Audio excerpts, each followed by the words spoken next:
ইন্নাল্লাযীনা ক্বালু রাব্বুনাল্লাহ, রবকে রব বলে মানা এটা তোমার জন্য সহজ হতে পারে অথবা কারোর জন্য কঠিনও হতে পারে। কিতাবের ভিতরে পাওয়া যায় সুমাইয়া রাদিয়াল্লাহু তাআলা আনহা এবং তার সন্তান আম্মার, তারা গোপনে গোপনে নবীজির হাতে মুসলমান হয়ে গিয়েছেন। এই সংবাদ আবু জেহেল, উতবা, শাইবা, ওয়ালিদ ইবনে মুগিরা, এই মাথা মোটা মাথা ফোলা বেঈমানদের কাছে চলে গিয়েছে। তারা গিয়ে বলতেছে, ওগো আমাদের নেতা, ওগো আমাদের মুনির, আপনারা কি শুনছেন সুমাইয়া এবং তার সন্তান আম্মার মুহাম্মাদের হাতে হাত রেখে মুসলমান হয়ে গিয়েছে, বাপ দাদার ধর্মকে ডিলিট করে দিয়েছে। সুতরাং এক রবের ইবাদত বন্দি করে, এক রবের গোলামি করে। সুতরাং আপনারা তো আপনাদের পজিশন নিয়ে আছেন, কিন্তু একের পর এক আমাদের অনুসারীরা মুহাম্মাদের হাতে হাত রেখে মুসলমান হয়ে যায়।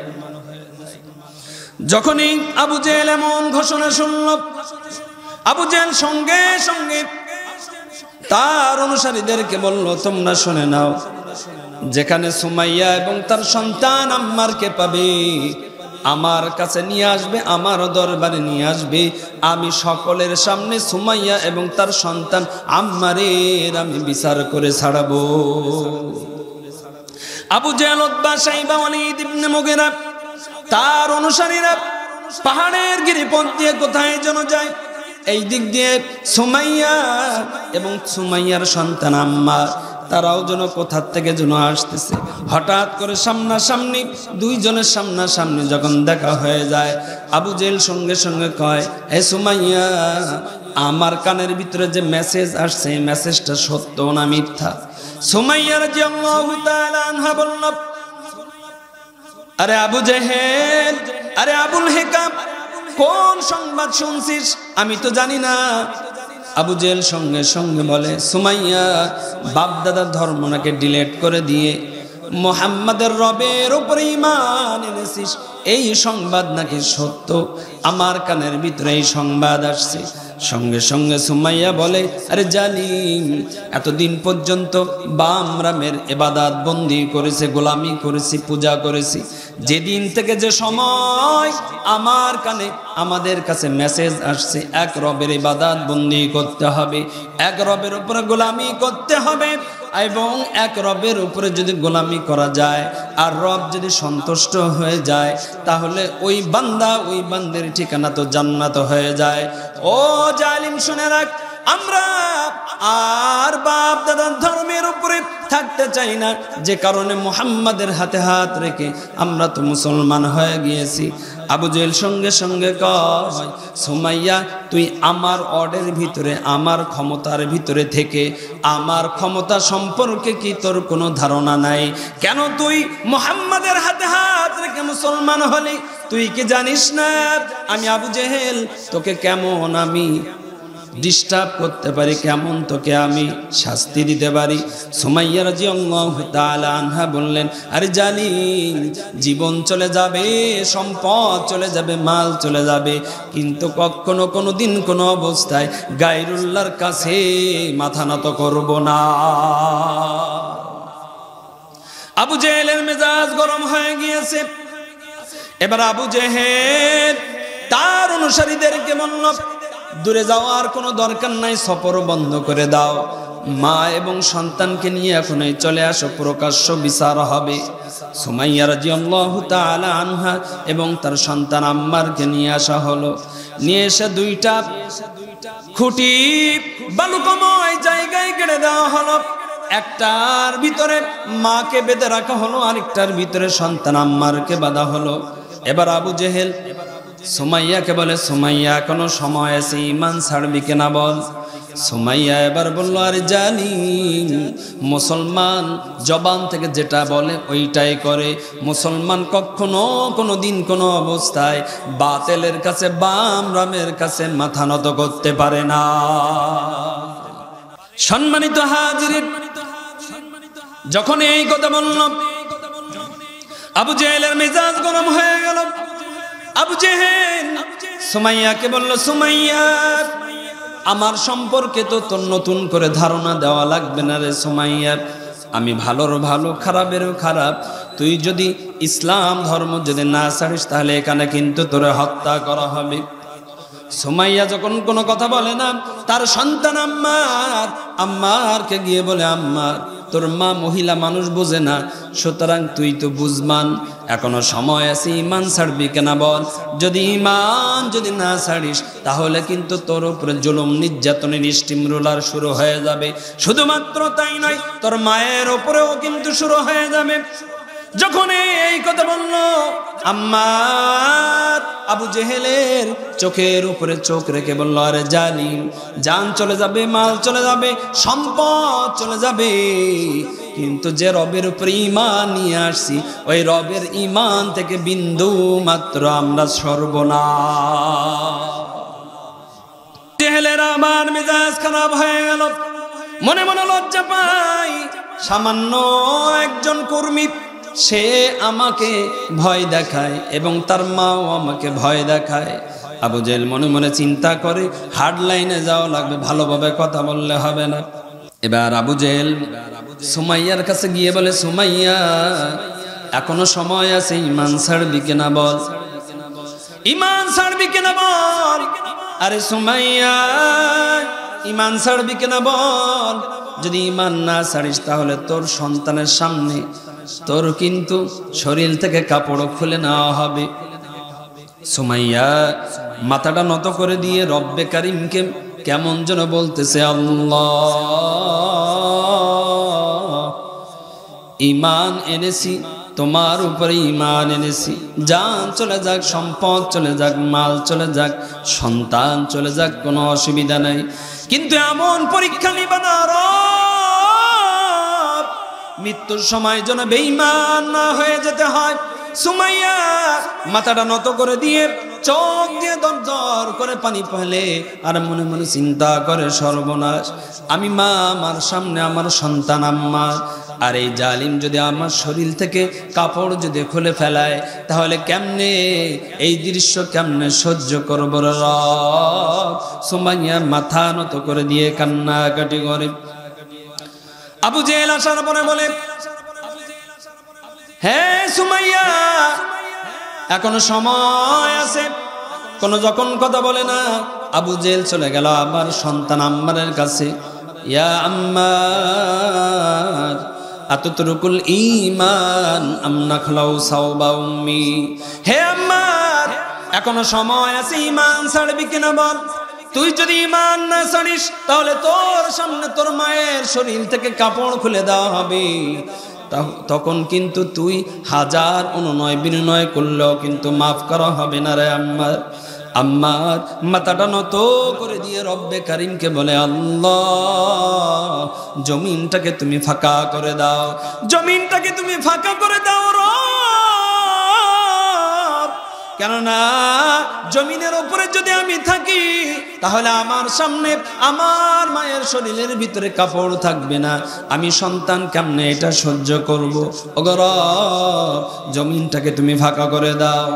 সুমাইয়া রাদিয়াল্লাহু তাআলা আনহা লক্ষ্য করে দেখে সন্তানের ঈমান কেমন যেন দুর্বল হয়ে যায়।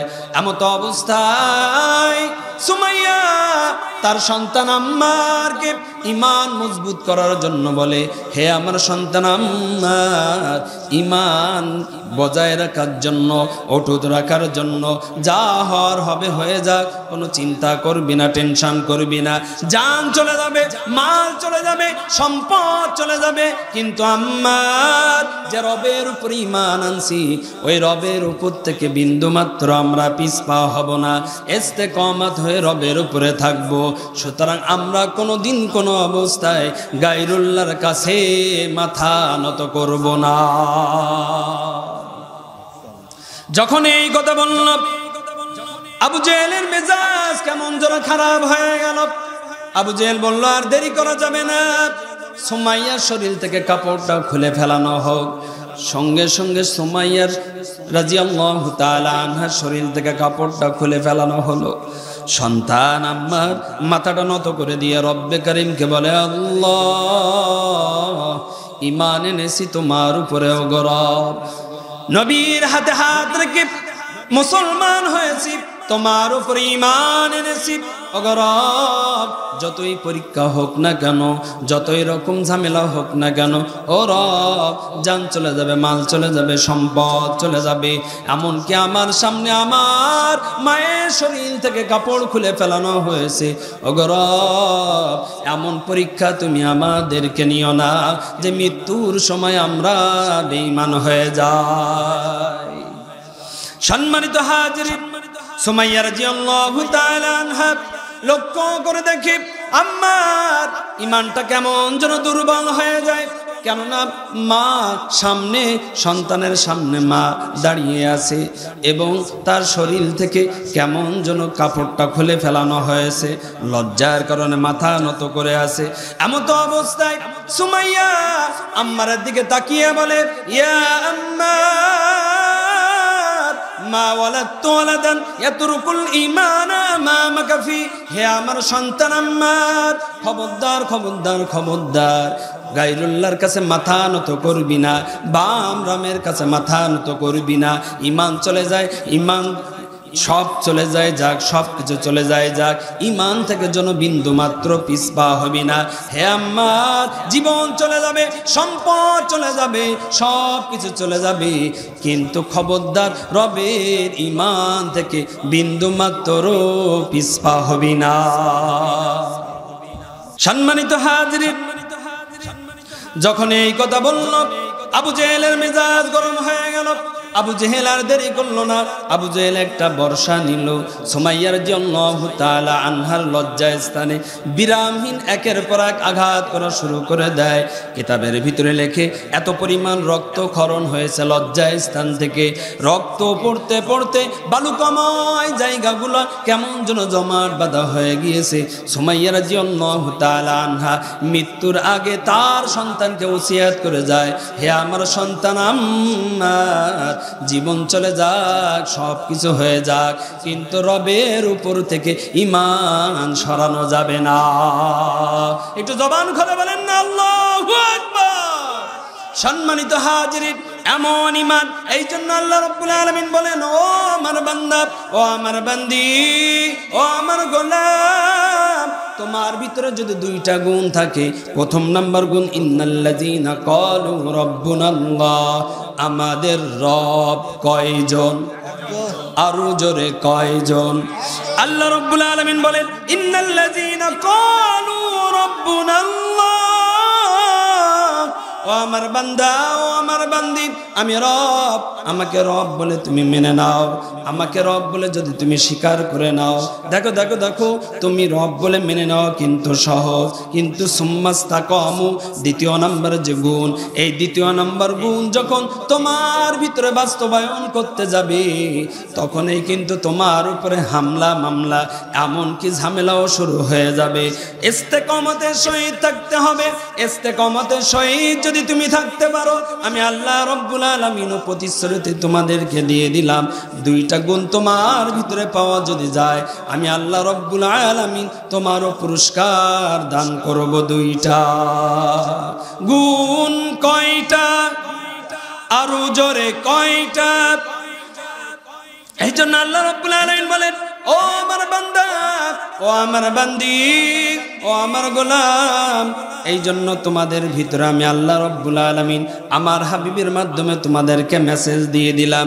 সূরাতুল হামিম সিজদা 30 নম্বর আয়াতের ভিতরে আমি নোট করে দিলাম, ও বান্দা, মাত্র দুইটা গুণ তোমার ভিতরে ঢুকিয়ে দেখো, মাত্র দুইটা গুণ যদি তোমার ভিতরে থাকে, আমি আল্লাহ রাব্বুল আলামিন তোমারও পুরস্কার দান করব। দুইটা সুম্মাস্তাকামু, এই দ্বিতীয় নাম্বার গুণ যখন তোমার ভিতরে বাস্তবায়ন করবে, তখন তুমি লক্ষ্য করে দেখবে আশেপাশে তোমার জন্য সংকীর্ণ হয়ে যাবে, একের পর এক তোমার জন্য কেমন যেন কঠিন হয়ে যাবে।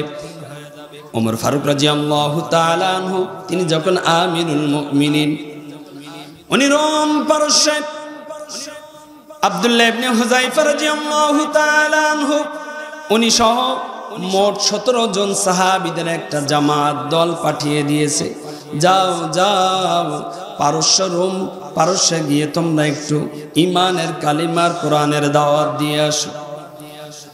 সাহাবীদের 17টা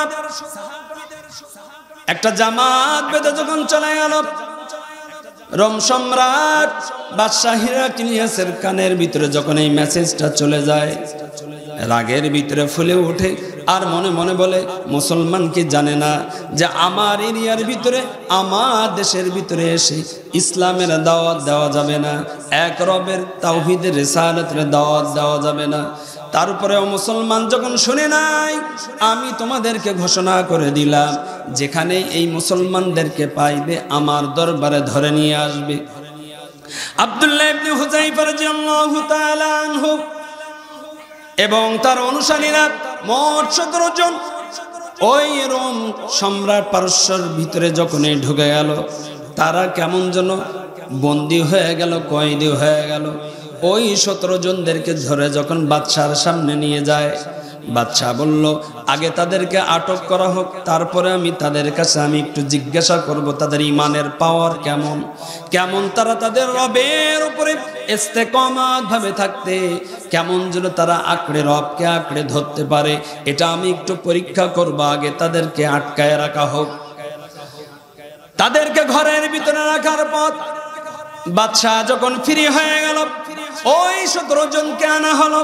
বাদশাহ ওই 17 জনদেরকে তাকিয়ে বলল, আমি তোমাদের কাছে একটা প্রশ্ন করতে চাই। এই 17 জনের ভিতরে তোমাদের লিডার কেডা, নেতাকে আমি একটু জানতে চাই। ওই 17 জন এক বাক্যে বলল, ওগো বাদশাহ, তুমি শুনে রাখো, আমাদের কোনো লিডার নেতা টেতা কেউ নয়, আমাদের একজন আমির আছে, এই আমিরের নেতৃত্বে আমরা এখানে আসছি। বাদশাহ তখন বলল, তোমাদের আমিরকে, আমিরের ব্যাপার আমি একটু জানতে চাই, আমিরের নামটা আমি একটু জানতে চাই, আমিরকে একটু বলবা কিনা? তখন সকলে বলল, আমাদের আমিরের নাম হলো আব্দুল্লাহ ইবনে হুযাফা। কে সে আব্দুল্লাহ ইবনে হুযাফা? আব্দুল্লাহ ইবনে হুযাফা হাত উত্তোলন করে বলল, আমি আব্দুল্লাহ ইবনে হুযাফা। বাদশাহ হিরাক্লিয়াস ওই আব্দুল্লাহ ইবনে হুযাফাকে নিয়ে একটু পাশে চলে গিয়ে বলে, আরে আব্দুল্লাহ, তোমার চেহারা দেখলে তো মনে হয় তুমি একটা নওজোয়ান যুবক একটা তুমি ছেলে নওজোয়ান। আমি তোমাকে অফার দিতে চাই, আমি তোমাকে একটু অফার দিতে চাই, তুমি এই অফারটা গ্রহণ করো বা কিনা?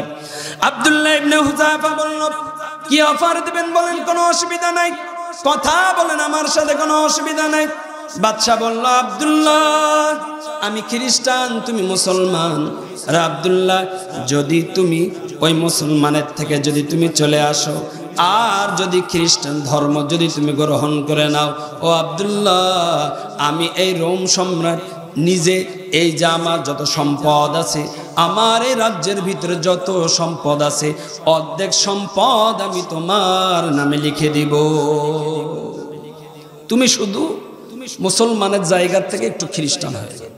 আব্দুল্লাহ ইবনে হুযাফা বলল, আরে জানি মুসলমান কখনো কোনোদিন কোনো অবস্থায় অর্থ এবং সম্পদের পিছনে পড়ি নাই। মুসলমান তো একমাত্র রবের উপরে ইস্তেকামত করে প্রতিটা কাজে, প্রতিটা ক্ষণে, প্রত্যেকটা যুদ্ধে, প্রত্যেকটা ক্ষণে চলে যায়। আর রবের উপরে ইস্তেকামত থাকার কারণে আমাদের রব প্রতিটা যুদ্ধে জয়লাভ করে দেয়। রোম সম্রাট বাদশাহ হিরাক্লিয়াস মনে মনে চিন্তা করে, আরে আব্দুল্লাহ, আমার ব্যাপারে তো তুই জানিস না, আমার চেহারার দিকে কেউ তাকাইতে সাহস পায় না, কথা বলতে সাহস পায় না, তুই আবার আমার সাথে তর্ক করিস। উনি মনে মনে চিন্তা করলো, প্রথম নাম্বার অফার দিলাম, অফার তো কাজে লাগলো না, দ্বিতীয় নাম্বার অফার দিয়ে দেখি। ওই আব্দুল্লাহ, আমার একটা কন্যা আছে, অনেক সুন্দরী, অনন্য রূপসী, এই রোম পারস্যের ভিতরে আমার কন্যার মতো এত সুন্দরী রূপসী আর কোনো মেয়ে নাই। আব্দুল্লাহ, শুধুমাত্র মুসলমানের থেকে কনভার্ট হয়ে শুধুমাত্র একটু খ্রিস্টান ধর্ম চলে আসবি। ও আব্দুল্লাহ, আমি তো অর্ধেক সম্পত্তি দিয়ে দিব, শুধুমাত্র তাই নয়, আমার কন্যার সাথে তোকে বিবাহ দিয়ে দিব। আব্দুল্লাহ সঙ্গে সঙ্গে বলল, আরে জালিম, আরে খোদার দুশমন, আমরা আসামি বলে তুই যা বলবি আমরা কিন্তু তাই মানতে পারবো না। শুনে রাখ, রবের ইবাদত, রবের গোলামি আমাদের কাছে কত দামি তুই কি জানিস? তুই কি জানিস? তুই তো অর্ধেক সম্পদ দিতে চাস।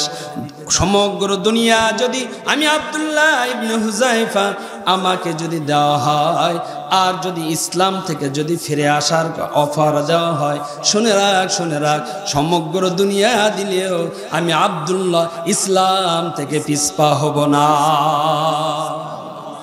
সম্মানিত হাজিরিন, বাদশাহ মনে মনে চিন্তা করে, সর্বনাশ, লজ্জার ব্যাপার।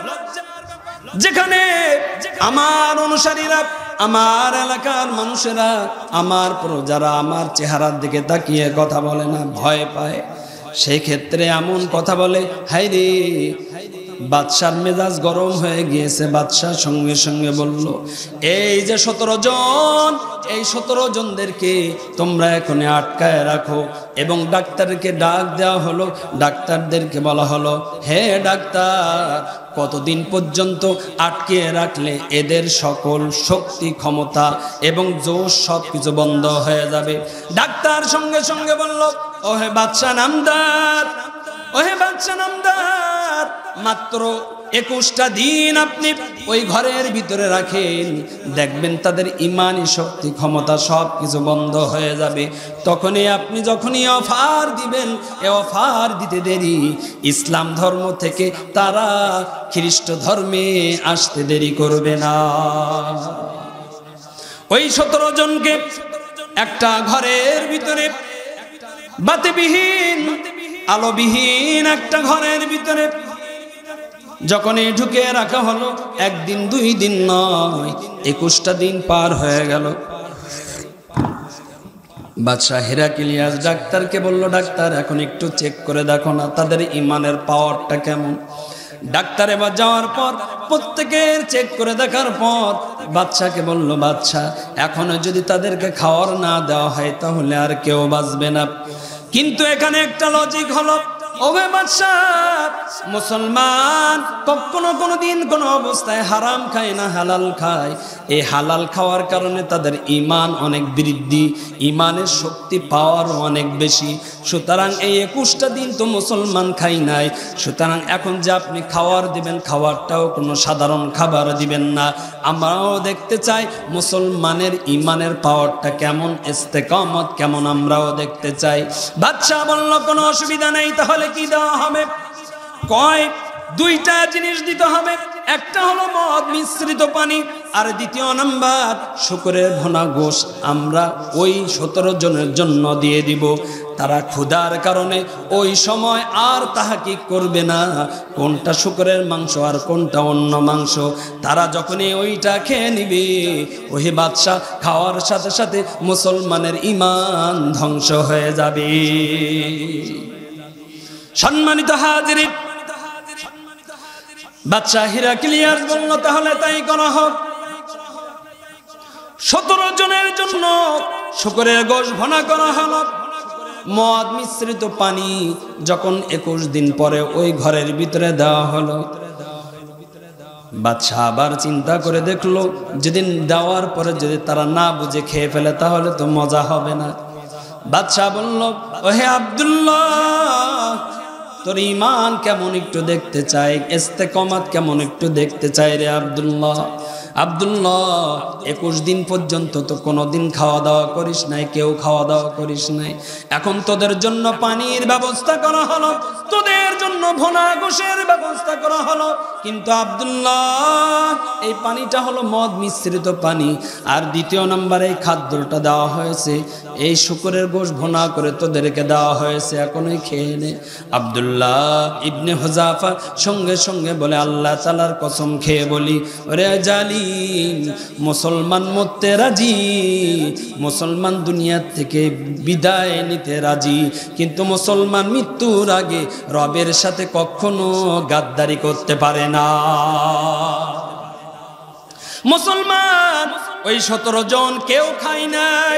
আব্দুল্লাহ ইবনে হুযায়ফা সঙ্গে সঙ্গে তার 17 জনকে বলল, ওগো আল্লাহর বান্দা, আল্লাহর গোলামেরা তোমরা শুনে নাও, নবীর সাহাবীরা তোমরা শুনে নাও, জীবন তো একটা, বারবার তো কেউ দুনিয়াতে আসবে না, তোমরা শুনে নাও।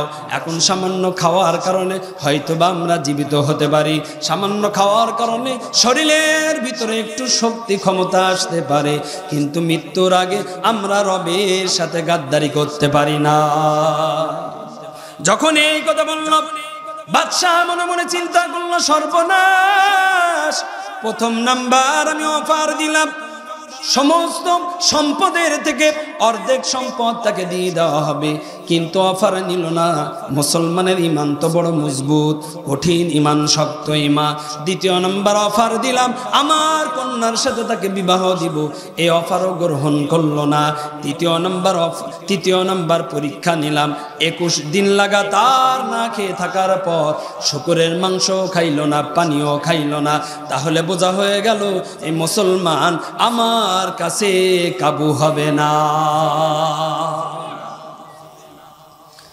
বাদশাহ হিরাক্লিয়াস বলল, তাহলে এইভাবে আর লাভ নাই, তাহলে কি করার? প্রত্যেকেরই একটা ঘরের ভিতরে ঢুকিয়ে দাও, আব্দুল্লাহ ইবনে হুযাফারও একটা ঘরের ভিতরে ঢুকায় দাও। অনন্য রূপসী অর্ধনগ্ন করে একটা মেয়েকে আব্দুল্লাহ ইবনে হুযাফার ঘরের ভিতরে ঢুকায় দাও। যদি ঈমান হরণ করা যায়, আমির সাহেবের যদি ঈমানটা যদি হরণ করা যায়, তাহলে অন্য মামুর যারা তারা প্রত্যেকেই কায়েত হয়ে যাবে, কোনো অসুবিধা নাই। আব্দুল্লাহ ইবনে হুযাফা ঘরের ভিতরে সুন্দরী অনন্য রূপসী একটা নারীকে ভিতরে ঢুকিয়ে দেওয়া হলো। ওই নারী যখন এই ঘরের ভিতরে ঢুকছে, সামান্য আলো দেখা যায়, লক্ষ্য করে দেখে আব্দুল্লাহ ইবনে হুযাফা রবের জন্য নামাজে দাঁড়িয়ে গিয়েছে, নামাজ পড়তেছে, ইবাদত করতেছে, গোলামি করতেছে। নামাজ শেষ হয়ে যায়, সালাম ফিরানোর সাথে সাথে আব্দুল্লাহ ইবনে হুযাফা আবার নামাজের ভিতরে দাঁড়িয়ে যায়। এবার ওই কন্যা, ওই অনন্য রূপসী ওই মহিলা মনে মনে চিন্তা করে, সর্বনাশ, কাকে ধোকা দিতে আসলাম? ঈমান নষ্ট করার জন্য আসলাম, একবারও তো আমার দিকে তাকাই না, আমি এত সুন্দরী অনন্য রূপসী আমার দিকে তাকাই না। সময় পার হতে হতে যখন ফজরের সময় মতো হয়ে যায়, ওই নারী ঘরের থেকে বাইর হয়ে বাদশার কাছে গিয়ে বলে, বাদশাহ, কার ঘরের ভিতরে তুমি আমাকে ঢুকায়া দিয়েছো ঈমান নষ্ট করার জন্য? ও বাদশাহ, ওই যুবকের ঈমান দেখে আমার তো নিজেই ঈমান আনার জন্য প্রস্তুত হয়ে গিয়েছি। সম্মানিত হাজিরিন, বাদশাহ চিন্তা করে দেখলো, চতুর্থ ধাপেও আমি প্ল্যান করে আমি সাকসেস হতে পারলাম না, তাহলে কি করার? প্রত্যেকের ঘরের থেকে বাহির করা হোক, আর প্রত্যেকের লাইন দিয়ে দাঁড় করে দেওয়া হোক, বড় বড় ডেগের ভিতরে তৈল দেওয়া হোক, আর ওই তৈলের ভিতরে ছেড়ে দেওয়া হবে। যদি ঈমান যদি না ছাড়ে, রবের উপর থেকে যদি ঈমান না ছাড়ে, আমাদের ধর্ম যদি গ্রহণ না করে, প্রত্যেকের তৈলের ভিতরে নিক্ষেপ করে দেওয়া হবে। প্রত্যেকেরই সাজিয়ে লাইন দিয়ে রাখা হলো, বড় বড় ডেগের ভিতরে তৈল দেওয়া হলো। তৈল দিয়ে যখন তৈলটা যখন টকবক টকবক করা শুরু হয়ে গেল, এমত অবস্থায় বাদশাহ ওই আব্দুল্লাহ ইবনে হুযাফাকে ডাক দিয়ে বলে, আব্দুল্লাহ, এখনো সময় আছে, ঈমান ছাড়বি কিনা বল? ঈমান যদি না ছাড়িস, এই তৈলের ভিতরে তোকে নিক্ষেপ করা হবে। শুধুমাত্র তোরে নয়, তোর সকল অনুসারীদেরকে তৈলের ভিতরে নিক্ষেপ করা হবে। আব্দুল্লাহ ইবনে হুযাফা বলল, ঈমান বজায় রাখার জন্য জান মাল সব কুরবানি দিতে পারবো, কিন্তু আমরা রবের সাথে গাদ্দারি করতে পারবো না। রবের উপরে ইস্তেকামতের সহিত আছি, জান মাল চলে যাবে, কিন্তু গায়রুল্লাহর কাছে আমরা মাথা নত করব না। যখন এই কথা শুনল বাদশাহ, আব্দুল্লাহ ইবনে হুযাফার অনুসারীদের ভিতরে দুইজনকে ডাক দিল। ডাক দেওয়ার পর দুইজনকে ওই তৈলের ভিতরে নিক্ষেপ করলো। লক্ষ্য করে দেখে হাড়গুলা খেড়কোটার মতো ভেসে উঠছে। আব্দুল্লাহ ইবনে হুযাফাকে বলল, আব্দুল্লাহ, এখনো সময় আছে, ঈমান ছাড়বি কিনা বল? আব্দুল্লাহ কোনো কথা বলে না। এবার বাদশাহ বলল, আব্দুল্লাহর হাত বাদ পা বাদ, এখন এই আব্দুল্লাহকে তৈলের ভিতরে নিক্ষেপ করা হবে। কিতাবের ভিতরে লেখে আব্দুল্লাহকে যখন ওই ডেগের কাছে নিয়ে যাওয়া হলো, ফুটন্ত তৈলের কাছে নিয়ে যাওয়া হলো, আব্দুল্লাহ চোখ দিয়ে দর করে পানি ফেলতেছে। এত সময় পর্যন্ত আব্দুল্লাহ কাঁদতেছিল না। এখন যখন এই তৈলের ভিতরে নিক্ষেপ করবি, এমন সময় আব্দুল্লাহ চোখ দিয়ে পানি ফেলে। বাদশা দেখার পরে বলল, তোরা একটু থাম, আমার কাছে মনে হয় আব্দুল্লাহ এখন মনে হয় ফিরে আসবে, ইসলাম থেকে ফিরে আসবে, আমাদের ধর্ম গ্রহণ করবে। আব্দুল্লাহ রে আমার কাছে নিয়ে আয়, আমি একটু আব্দুল্লাহর সাথে কথা বলতে চাই। আব্দুল্লাহ ইবনে হুযাফাকে যখন নিয়ে আসা হলো, বাদশা বলল, আব্দুল্লাহ এত সময় পর্যন্ত তোর চোখের ভিতরে কোনো আমি পানি দেখি নাই। তোর দুইজন অনুসারী রাসূলের সাহাবী, তাদেরকে তৈলের ভিতরে নিক্ষেপ করা হয়েছে, কিন্তু তোর চোখের এখন পানি দেখার পর আমার কাছে মনে হলো তুই মনে হয় আমার কাছে স্যালেন্ডার করবি। আব্দুল্লাহ তোর চোখে কেন পানি আমি একটু জানতে চাই। আব্দুল্লাহ সঙ্গে সঙ্গে বলল, ওরে জালিম, আমার চোখে কেন পানি তুই কে জানিস? তুই তো জানিস না। আর জানি আমি কেন কাঁদতেছি তুই কি জানিস? আমি আল্লাহ তাআলাকে বলতেছি, আল্লাহ তুমি আমাকে একটা জীবন দিলে, আজ যদি তুমি আমাকে একটা জীবন না দিয়ে 1000 যদি তুমি আমার জীবন দিতে, ওগো রব, ইসলামের জন্য, কোরআনের জন্য, তোমার জন্য প্রতিটা বার আমি আমার জীবনটাকে কুরবানি করে দিতাম। সম্মানিত হাজিরিন, যখনই আব্দুল্লাহ ইবনে হুযাফা এই কথা বলল, বাদশার মগজ খুলে গেল। বাদশা চিন্তা করল, সর্বনাশ, এটা কোনো সাধারণ মানুষ বলতে পারে না। সামনে মৃত্যু হাত ছানি দেয়, কেমন যেন তাকে মৃত্যু আলিঙ্গন করে নিবে। এমতো অবস্থায় রবের উপরে ইস্তেকামত করতে চায়, থাকতে চায়। তাহলে বোঝা হয়ে গেল, যারা মৃত্যুটাকে আলিঙ্গন করতে চায় তাদের মেরে কি লাভ? একটু আমি আপোষে মিলতে চাই, একটু বলা যাবে কিনা আল্লাহু আকবার? আপোষে আমি একটু মিলতে চাই। বাদশা আব্দুল্লাহ ইবনে হুযাফাকে ডাক দিয়ে বলল, আব্দুল্লাহ, আমি সব পরীক্ষা নিরীক্ষা করে দেখলাম, মুসলমান কখনো কোনো দিন কোনো অবস্থায় বাম বাতিলের কাছে মাথা নত করে না।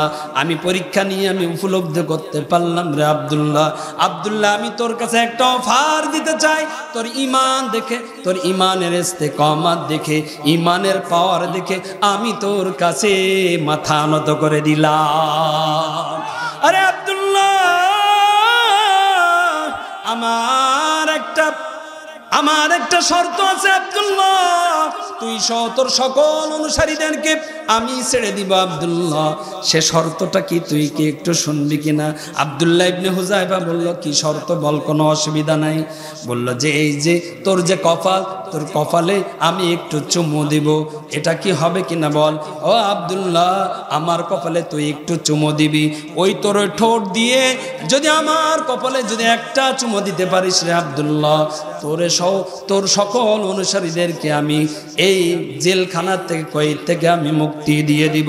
আব্দুল্লাহ ইবনে হুযাফা বলল, শুধুমাত্র আমার এই সাথীগুলো নয়, ইতিপূর্বে যতগুলো মুসলিমদেরকে একত্রিত করে আটকে শাস্তি দেওয়া হয়েছে, আমার একটা চুমুর বিনিময়ে যদি আমার মুসলমান ভাইয়েরা যদি মুক্তি পেয়ে যায়, নাজাত পেয়ে যায়, আমি আব্দুল্লাহ ইবনে হুযাফা তোর কপালে আমি চুম্মা দিব।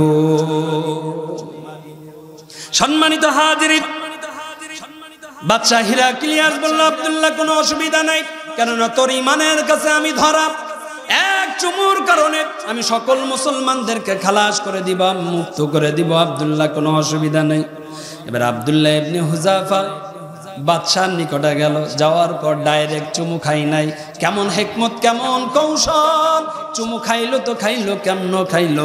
কপালের ভিতরে হাতটা এইভাবে দিয়ে ওই হাতের উপরে চুমু খাইলো। প্রত্যেক সাহাবী আব্দুল্লাহ ইবনে হুযাফার হাতের উপরে চুমু খাইলো। বাদশা বলল, আরে আব্দুল্লাহ, আমি তোর ঈমান দেখার পরে বুঝলাম তোর সাথে বার্গেনিং করা যাবে না। তুই যে ওইভাবে আমার কপালে চুমু খেয়েছিস, আরে আব্দুল্লাহ, এটা আমি চুমু হিসেবে ঘোষণা করে নিলাম, আমি এটা গ্রহণ করে নিলাম, কোনো অসুবিধা নেই। সকলকে আমি মাফ করে দিলাম, ক্ষমা করে দিলাম, আমি সকলকে মুক্তি করে দিলাম। আব্দুল্লাহ ইবনে হুযাফা বলল, আরে জালিম, আমি তোর কপালে যে চুমু খেয়েছি শুধুমাত্র এই জন্য নয়, আমি তো চুমু খেয়েছি আমার এই দিন ইসলাম ভাইদের মুক্তির জন্য আমি চুমু খেয়েছি। সম্মানিত হাজিরিন, আব্দুল্লাহ ইবনে হুযাফা তার অনুসারীদেরকে নিয়ে, সকল কয়েদীদেরকে নিয়ে যখন মদিনায় চলে গেল, ওমর ফারুক রাদিয়াল্লাহু তাআলা আনহু লক্ষ্য করে দেখে শুধু আব্দুল্লাহ ইবনে হুযাফার ওই কওমগুলো নাই, ওই জামাত নয়, আরো অনেক সাহাবী, আরো অনেক বন্দী সাহাবী মুসলমান নরনারী প্রত্যেকের নিয়ে আসছে।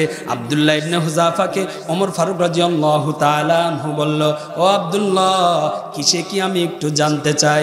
আব্দুল্লাহ ইবনে হুযাফা রাদিয়াল্লাহু তাআলা আনহু বললেন, আমিরুল মুমিনিন, এই কৌশলটা করলাম আমার ভাইদের মুক্তির জন্য, নাজাতের জন্য। এই কথা বলতে দেরি আমিরুল মুমিনিন আব্দুল্লাহ ইবনে হুযাফার কপালে চুম্বন করতে দেরি করি না। সম্মানিত হাজিরিন, এই জন্য আল্লাহ রাব্বুল আলামিন বলেন, ইন্নাল্লাযীনা ক্বালু রাব্বুনাল্লাহ, আমি রব, আমাকে রব বলে মেনে নাও। এইটা হলো প্রথম নাম্বার গুণ। দ্বিতীয় নাম্বার, সুম্মাস্তাকামু, যখন ইস্তেকামাতের সহিত থাকবে। আর ইস্তেকামাতের সহিত যখনই থাকবে, ও বান্দা, ও বান্দি, ও গোলাম, তোমার আশপাশের থেকে তোমার সময়টা সংকীর্ণ হয়ে যাবে, জমিনটা তোমার জন্য সংকীর্ণ হয়ে যাবে, প্রত্যেকে তোমার জন্য বিরোধিতা করা শুরু করে দিবে, আপন তোমার জন্য পর হয়ে যাবে। আর এই ইস্তেকামাত যদি তুমি থাকতে পারো, আর তোমার ভিতরে এই দুইটা গুণ যখন রব দেখবে, রব তোমার জন্য দুইটা পুরস্কার দেওয়ার জন্য ঘোষণা করে দিয়েছেন। আল্লাহ রাব্বুল আলামিন প্রথম নাম্বার পুরস্কার ঘোষণা দেওয়ার জন্য বলছেন, তাতানাজ্জালু আলাইহিমুল মালাইকা আল্লা তাখাফু ওয়ালা তাহজানু। যে বান্দা, যে বান্দির ভিতরে এই দুইটা গুণ রব যখন উপলব্ধি করবে, ওই বান্দা, ওই বান্দির যখন মৃত্যুর সময় হয়ে যাবে, আল্লাহ রাব্বুল আলামিন রহমতের ফেরেশতা পাঠিয়ে দিবে। তাতানাজ্জালু আলাইহিমুল মালাইকা, ওই ফেরেশতারা আসার পর ওই বান্দা, ওই বান্দিকে বলবে, আল্লাহ তাখাফু ওয়ালা তাহজানু, চিন্তা করো না, টেনশন করো না, তোমার ভিতরে রব দুইটা গুণ পেয়েছে। প্রথম নাম্বার গুণ, রবকে রব বলে মেনে নাও। দ্বিতীয় নাম্বার গুণ, সুম্মাস্তাকামু, রবের উপরে ইস্তেকামাত থাকা। এই দুইটা গুণের কারণে রব তোমার পুরস্কার দান করবে দুইটা। প্রথম নাম্বার পুরস্কার, মৃত্যুর সময় রব তোমার ঈমানে কালিমা গ্রহণ করিয়ে দিবে। তাহলে এই প্রথম নাম্বার গুণ, প্রথম নাম্বার পুরস্কার ছোট না বড়? কথা বলে না, ছোট না বড়? মৃত্যুর সময় যদি ঈমানে কালিমা নসিব হয়, তার মতো সৌভাগ্যবান বান্দা বান্দি আর একজন হতে পারে? সম্মানিত হাজিরিন, এই জন্য আল্লাহ রাব্বুল আলামিন বলেন, এই দুইটা গুণ যদি তোমার ভিতরে থাকে, প্রথম নাম্বার আমি পুরস্কার আল্লাহ রাব্বুল আলামিন দিব, মৃত্যুর সময় ঈমানে কালেমা নসিব হবে। আর দ্বিতীয় নাম্বার পুরস্কার তোমাদের দিব, আল্লাহ তাখাফু ওয়ালা তাহজানু ওয়া আবশিরু বিল জান্নাতিল্লাতী কুনতুম তুআদুন। ওই বান্দা, ওই বান্দি মৃত্যু বরণ করতে দেরি, আমি আল্লাহ রাব্বুল আলামিন তার জন্য ওই কবরটাকে আমি আল্লাহ রাব্বুল আলামিন জান্নাত হিসেবে কবুল করতে দেরি করব না। প্রথম নাম্বার পুরস্কার, মৃত্যুর সময় ঈমানে কালিমা নসিব হবে। আর দ্বিতীয় নাম্বার পুরস্কার, মৃত্যুবরণ করতে দেরি, আমি আল্লাহ রাব্বুল আলামিন ওই বান্দা, ওই বান্দির জন্য ওই কবরটা জান্নাত বানাইতে দেরি করব না। তাফসীরে দুররে মানসুরের ভিতরে পাওয়া যায়, নবীজি যখন মেরাজের জন্য জিবরাইল আলাইহিস সালাতু ওয়াস সালাম নবীজিকে নিয়ে যখন রওনা হয়ে গেলেন, নবীজি হঠাৎ করে বললেন, ভাই জিবরাইল, আমার কান, আমার নাকের ভিতরে কেমন যেন একটা জান্নাতি ঘেরান পাওয়া যায়। বলেন না সুবহানাল্লাহ। ও ভাই জিবরাইল, জান্নাত কি নিকটে নাকি যে জান্নাতে সফরের জন্য যাইতেছি? জিবরাইল বলল, ইয়া রাসূলুল্লাহ, ইয়া হাবিবাল্লাহ, এই জান্নাত সেই জান্নাত নয়, এটা হলো দুনিয়ার একটা ছোট্ট জায়গা, ওই জায়গাটা আল্লাহ তাআলা জান্নাত হিসেবে কবুল করে নিয়েছে। আমরা যে জান্নাতে যাইতেছে ওই জান্নাত তো অনেক দূরে, ওগো নবীজি 7 তবক আসমান ভেদ করার পরে তারপরে ওই জান্নাতে যেতে হবে। কিন্তু এই সফরটা আপনার জন্য শিক্ষা সফর, ওগো নবীজি। যাইতে যাইতে ওই জান্নাতের হিস্টোরিটা, ঘটনাটা আপনাকে আমি বলতে চাই। জিব্রাইল বলল, ওগো নবীজি, আপনার অনেক আগে আপনার একজন ভাই ছিল, নাম হলো মুসা কালিমুল্লাহ। তিনি নবীও ছিল এবং রাসূলও ছিল। তার সময় একজন জালিম ছিল, নাম তার ফেরাউন। ওই ফেরাউনের বাড়িতে একজন দাসী ছিল, নাম তার মাশেতা। ওই মাশেতা গোপনে গোপনে মুসা আলাইহিস সালাতু ওয়াস সালামের উপরে ঈমান আনছে, রবের উপরে ঈমান আনছে, সত্য ধর্মের উপরে ঈমান আনছে। এইটা কাউকে জানাই নাই। একদিন ওই মাশেতা ফেরাউনের পালিত কন্যার চিরুনি দিয়ে চুল আছড়িয়ে দিচ্ছে। হঠাৎ করে হাতের থেকে চিরুনিটা যখন পড়ে যায়, মাশেতা মনের ভিতরে ওই কথাটা আর নাই, আমি যে সত্য ধর্ম গোপন করে রাখছে এটা আর তার মনে নাই। হঠাৎ করে যখন ওই চিরুনিটি মাশেতা উঠাইতে যাবে, মাশেতা সঙ্গে সঙ্গে বলল, বিসমিল্লাহির রহমানির রহিম।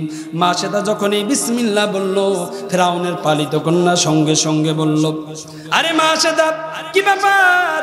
জীবনে তো এমন কোনো কথা শুনি নাই, জীবনে তো এমন কোনো লজ্জা শুনি নাই, জীবনে এমন কোনো ওয়াজ শুনি নাই।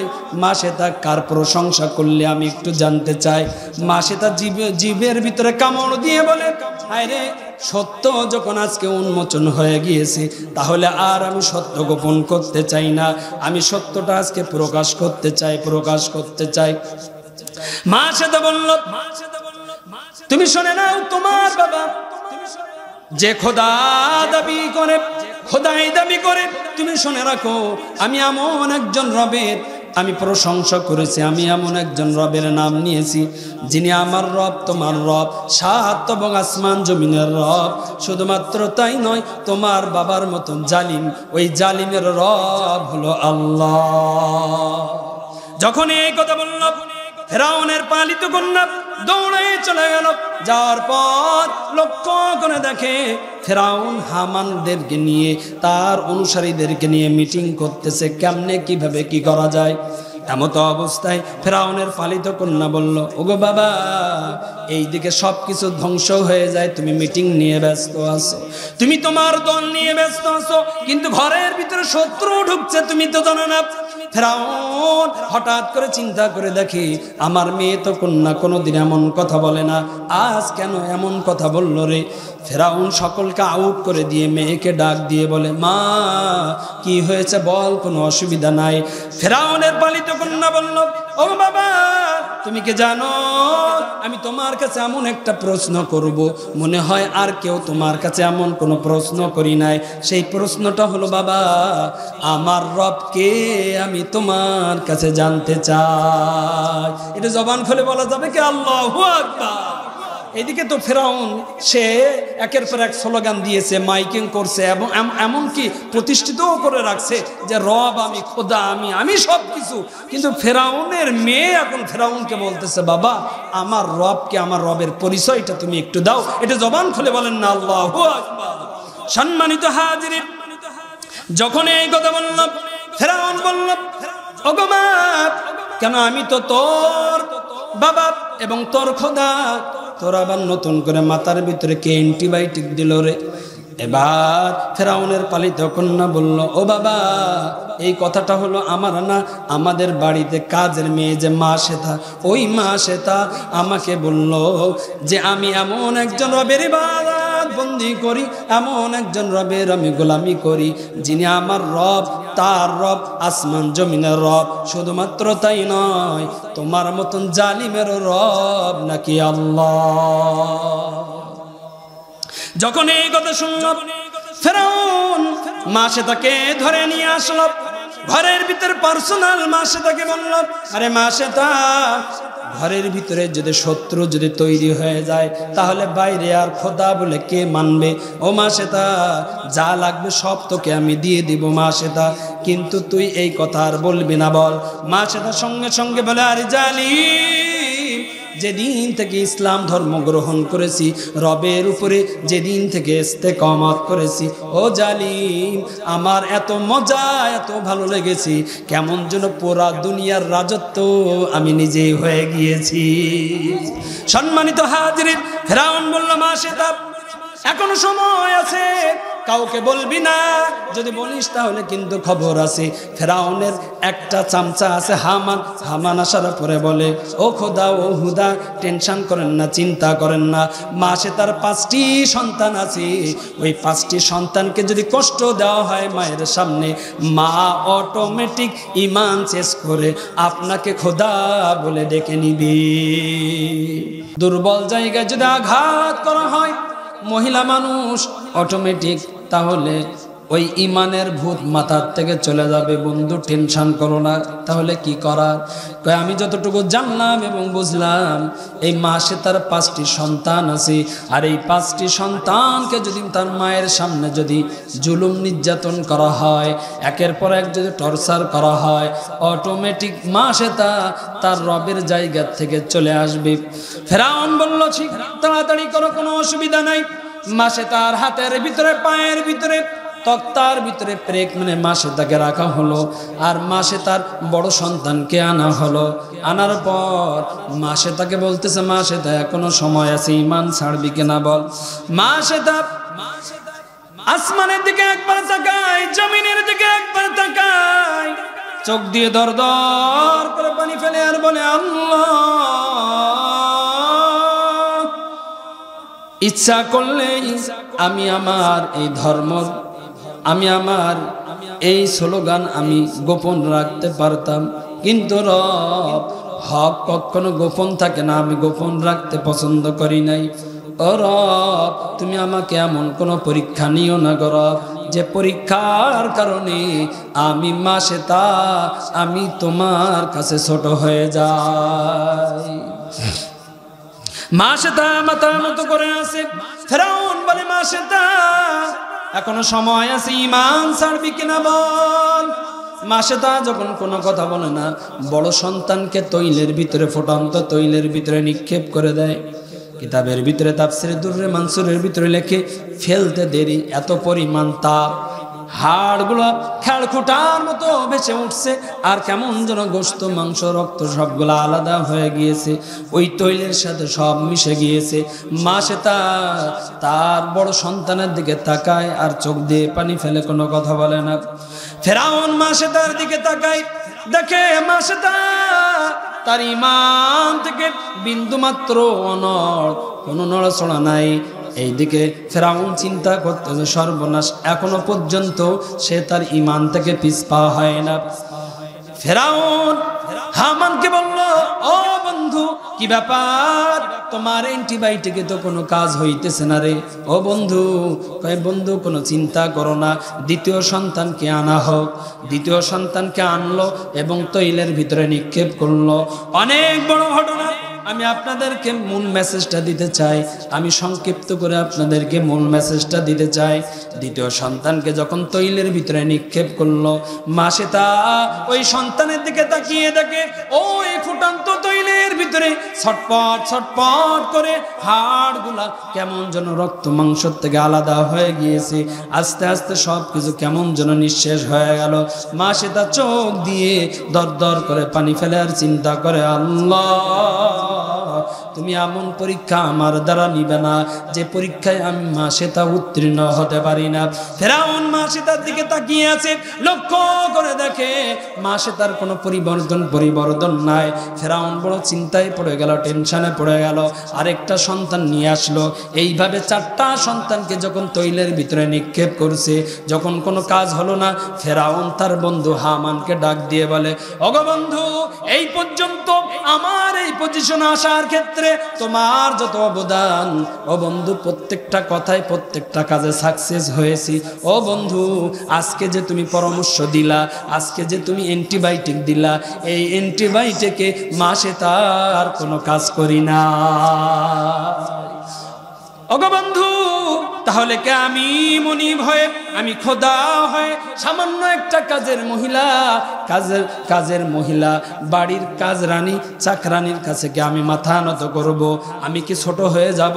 সঙ্গে সঙ্গে হামান বলল, ও বন্ধু চিন্তা করো না, টেনশন করো না, ছোট্ট একটা দুধের বাচ্চা আছে মাসে, তার ওই দুধের বাচ্চাকে আনা হোক। কেননা দুধের বাচ্চাকে তার মায়ের সামনে যদি কষ্ট দেওয়া হয়, কেননা এই দুধের বাচ্চার থেকে ওই মা এখনো কোনোদিন জবান থেকে কোনোদিন মা বলে ডাক শুনি নাই। এই ডাক শোনার জন্য মা তো বসে আছে। সুতরাং ওই মাকে যদি কষ্ট দেওয়া হয়, তাহলে ওই বাচ্চাকে কষ্ট যদি দেওয়া হয়, মা সহ্য করবে না। ছোট্ট দুধের বাচ্চাকে নিয়ে আসা হলো। মা সেটাকে লক্ষ্য করে বলে, মা সেটা এখনো সময় আছে, ঈমান ছাড়বি কিনা বল। যদি ঈমান না ছাড়িস, তাহলে এই দুধের বাচ্চাকেও কিন্তু ওই তৈলের ভিতরে নিক্ষেপ করব। সম্মানিত হাজিরিন, মা সে তার দুধের বাচ্চাকে যখন ওই তৈলের ভিতরে নিক্ষেপ করবে, এমত অবস্থায় ফেরাউন মা সেতার দিকে তাকিয়ে বলে, আরে মা সেতা, আরে জালিম, তোর মতো তো এত জালিম মা আমি কোনোদিন দেখি নাই। দুধের বাচ্চাকে তৈলের ভিতরে নিক্ষেপ করা হবে, আমাকে তো একটু রব বলে মেনে নিলেই তো হয়।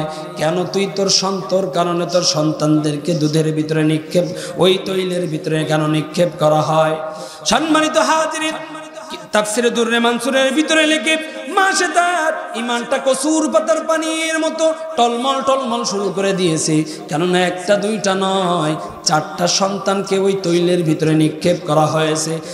মহিলা মানুষ, মা জাতি, মা সন্তানের উপরে দুর্বল, কিন্তু রবের উপরে ইস্তেকামাত থাকার কারণে, রবের উপরে ঈমান আনার কারণে সব কিছু ত্যাগ করতে রাজি, কিন্তু রবের উপর থেকে ওই ঈমান থেকে বিন্দু মাত্র সরতে রাজি নয়।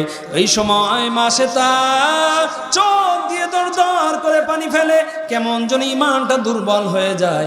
ওই ছোট্ট মানুষটাকে যখন ওই তৈলের ভিতরে নিক্ষেপ করার সাথে সাথে ওই দুধের বাচ্চা লক্ষ্য করে দেখে, আল্লাহ রব্বুল আলামিন দেখে, আমার বান্দা মা সে তার ভিতরে আমি 2টা গুণ দেখেছি। প্রথম নাম্বার গুণ হলো আমি রব, আমাকে রব বলে মেনে নেওয়া। দ্বিতীয় নাম্বার সুম্মাস্তাকামু, ইস্তেকামাত থাকার কারণে 1টা 2টা নয়, 4টা সন্তানকে তৈলের ভিতরে নিক্ষেপ করে দিয়েছে। তারপরে ঈমান থেকে পিছপা হয় নাই, এমনকি দুধের বাচ্চাকে তৈলের ভিতরে নিক্ষেপ করা হলো। আমি রব, এই 2টা গুণ তার ভিতরে পেয়েছি, আমি শুধু আল্লাহ রব্বুল আলামিন, আমিও তাকে পুরস্কার দান করব 2টা। প্রথম নাম্বার পুরস্কার, এখন তার যে মৃত্যু হবে, মৃত্যুটা হবে ঈমানি মৃত্যু। আর দ্বিতীয় নাম্বার পুরস্কার, আমি রব তার ঠিকানা করে দিব জান্নাত। সম্মানিত হাজিরিন, দুধের বাচ্চা যখন ওই তৈলের ভিতরে নিক্ষেপ করা হলো, মা সে তার ঈমানটা কেমন যেন টলমল টলমল করে, কচুর পাতার উপরে পানি থাকলে যেমন টলমল টলমল করে, এই মুহূর্তে মনে হয় পড়ে যাবে। প্রত্যেকেই কেমন যেন কিংকর্তব্য বিমূঢ় হয়ে গিয়েছে। মা সে তার ঈমান যেন কেমন যেন চলে যায়। আল্লাহ তাআলা মা সে তার ঈমানটাকে পাওয়ার বাড়ানোর জন্য, ঈমানটাকে মজবুত করার জন্য আল্লাহ রব্বুল আলামিন ওই মা সে তার দুধের বাচ্চা যে কথা বলতে পারে না, ওই দুধের বাচ্চার জবান থেকে আল্লাহ তাআলা কথা বাহির করে দিয়েছে। ওই দুধের বাচ্চা তার মাকে লক্ষ্য করে বলে, ইয়া উম্মি আসসাবর ইলাল জান্নাহ, হে মা চিন্তা করিস না রে, চিন্তা করিস না। ও মা, তুই তো দেখতেছিস আমি তৈলের ভিতরে, না আমি তৈলের ভিতরে না রে মা, তোর জন্য এবং আমার জন্য আল্লাহ রব্বুল আলামিন যে জান্নাত বরাদ্দ করে রেখেছে। ও মা, আমি তো ওই রবের জান্নাতের ভিতরে আছি। ও মা, চিন্তা করিস না, একটু পরে ওই জালিমেরা তোকে ওই তৈলের ভিতরে নিক্ষেপ করবে রে মা। ওই তৈলের ভিতরে নিক্ষেপ করতে দেরি, তোর এবং আমার ওই জান্নাতে একসাথে থাকতে দেরি হবে না। আল্লাহু আকবার। এই জন্য কারোর ভিতরে যদি দুইটা গুণ থাকে, রব ওয়াদা দিয়েছে তার পুরস্কারও দান করবে দুইটা। প্রথম নাম্বার গুণ আপনার আমার ভিতরে থাকতে হবে রবকে রব বলে মানা। দ্বিতীয় নাম্বার আপনার আমার ভিতরে গুণ থাকতে হবে, সিফাত থাকতে হবে, ইস্তেকামতে সহিত থাকা। এই দুইটা গুণ যখনই আপনার আমার ভিতরে থাকবে, রব ও প্রতিশ্রুতি ওয়াদা দিয়েছেন পুরস্কার দেব দুইটা। প্রথম নাম্বার মৃত্যুর সময় ঈমানে কালেমা নসিব হবে, আর দ্বিতীয় নাম্বার গুণ পুরস্কার আল্লাহ তাআলা দিবেন। মৃত্যুবরণ করতে দেরি, তাকে আল্লাহ তাআলা জান্নাত দিতে দেরি করবে।